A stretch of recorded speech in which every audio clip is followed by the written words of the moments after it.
Good morning everyone. आत्मा नमस्ते। हम माउथ हेल्थ के बारे में इन दिनों बात कर रहे थे, तो उसी कड़ी में लिप्स के बारे में आज हम बात करेंगे। चेक करें अपने लिप्स को, अपने होठों को। क्या आपके होठ ड्राई है? क्या आपके होठों का कलर ब्लैक है?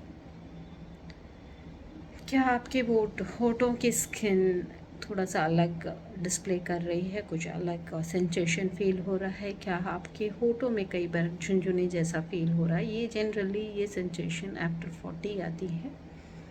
तो कोशिश करें कि इसको नज़रअंदाज ना करें। अगर ऐसा कोई सेंसेशन आपके होठों में आ रही है तो ये अर्ली इंडिकेशन कई बीमारियों के हो सकते हैं।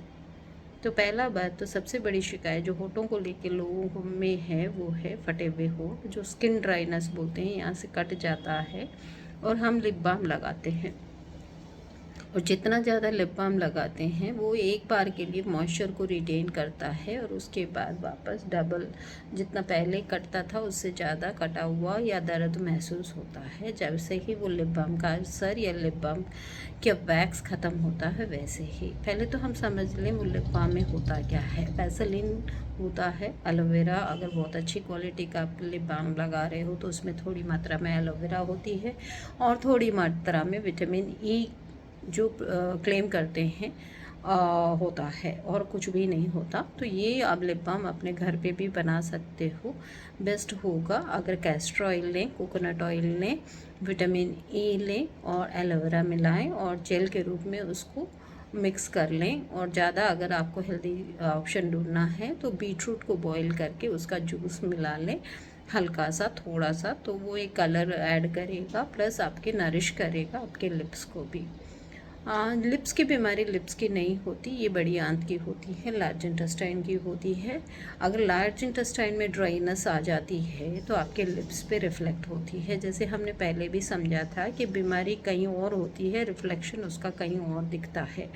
तो उसका सिंपल सा उपाय है, आपको कुछ भी नहीं करना, लिप्स पे भी कुछ भी नहीं अप्लाई करना, करके ज़रूर देखना, रिजल्ट्स आपको 2 दिन में ही दिखेंगे। आपको सरसों का तेल लेना है और नाभि में थोड़ा सा 1 ड्रॉप सरसों का तेल लेना है नाभि में, क्लॉकवाइज एंटी क्लॉकवाइज जैसे भी आप चाहते हैं वैसे इसको हल्का हल्का, जोर नहीं लगाना है एकदम ही। नाभि बहुत सेंसिटिव एरिया है तो जोर बिल्कुल नहीं लगाना है। 1 ड्रॉप ऑयल लेके उसको हल्के हल्के हाथों से मसाज कर सकते हैं।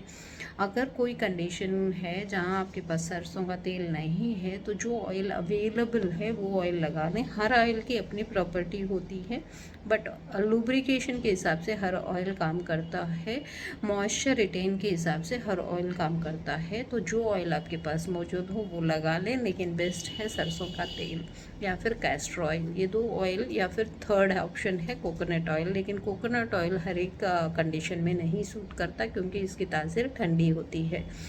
तो सरसों इज़ द बेस्ट और सिंपल रेमेडी, कुछ लंबा चौड़ा हमें नहीं करना। और इसे क्लॉकवाइज एंटी क्लॉकवाइज धीरे धीरे 1 से आधा मिनट तक खाली उसको नाभि में ऐसे रोटेट करना है, दैट्स ऑल। एंड आप देखोगे 1 या 2 दिन में ही आपके लिप्स जो फट रहे थे वो कम हो गए हैं, ठीक होना शुरू हो गए हैं। और आपका रेगुलर अगर शिकायत रहता है लिप्स फटने का तो एक प्रैक्टिस बना के रखें, कुछ दिन कंटिन्यूस 20-21 दिन कंटिन्यूस आप नाभि में रोज़ तेल लगाएं। अगर ठीक भी हो गया है तो उसके बावजूद भी कुछ दिन कंटिन्यू करें ताकि आपके इंटेस्टाइन की ड्राइनेस ख़त्म हो जाए। लॉजिकली समझेंगे तो आपको कई बातें आ सकती है कि नाभि में लगाने से इंटेस्टाइन तक ऑयल कैसे जाता है। हमारी नाभि में नसें, नाड़ियाँ काफ़ी है, एनर्जेटिक बॉल होता है, उसके थ्रू हर बॉडी पार्ट में इसकी सर्कुलेशन होती है।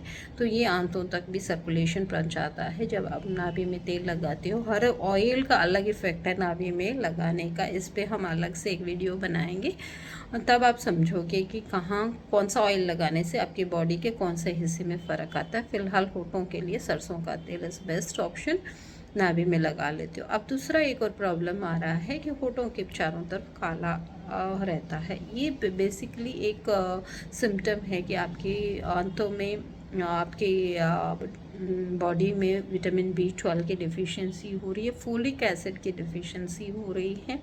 ये दिखाता है अगर आप में न्यूट्रिशन सही नहीं जा रहा है तो फिर आपके होठों के इर्द गिर्द ऑक्सीजन की कमी होने की वजह से आपके होठ काले होना शुरू हो जाते हैं, लिप्स काले होना शुरू हो जाते हैं। उस केस में अपने न्यूट्रिशन का ध्यान दें। एक और प्रॉब्लम आती है, यहाँ से कट जाता है, जिसे जूठ आना भी बोलते हैं, और ये कोई चीज़ से ठीक नहीं होता। तो इसका एक छोटा सिंपल सा रेमेडी है, हल्का सा गर्म घी यहाँ पे रेगुलर लगा लें कुछ दिन तो वो ठीक हो जाता है। बाकी बासी थूक से भी ये ठीक हो जाता है, ये बैक्टीरियल इन्फेक्शन की वजह से होता है, तो इसे टेक केयर कर लें। छोटा सा उपाय कि घी लगा गर्म किया, जब आप रोटी बना रहे हैं उसमें जो घी लग रहा है वो अप्रोप्रिएट टेम्परेचर का होता है आपके यहाँ पे लगाने का, तो उसे यहाँ पे लगा लें और अपने न्यूट्रिशन को चेक करें। दूसरी बात है, ये बेसिकली जो बार बार अगर कट रहा है तो ये B12 की डिफ़िशियंसी से भी बार बार कटता है, तो अपने B12 की डिफ़िशियंसी के लिए मोरिंगा पाउडर या सजना का कंज्यूम ज़रूर करें। उसके अलावा प्रोबायोटिक प्रीबायोटिक का ज़रूरी है, क्योंकि आपकी बॉडी में अगर बेनिफिशियल बैक्टीरिया नहीं होंगी तो आपके इंटेस्टाइन आपके न्यूट्रिशन को अब्सॉर्ब नहीं करेगी, तो उसे भी चेक कर लें।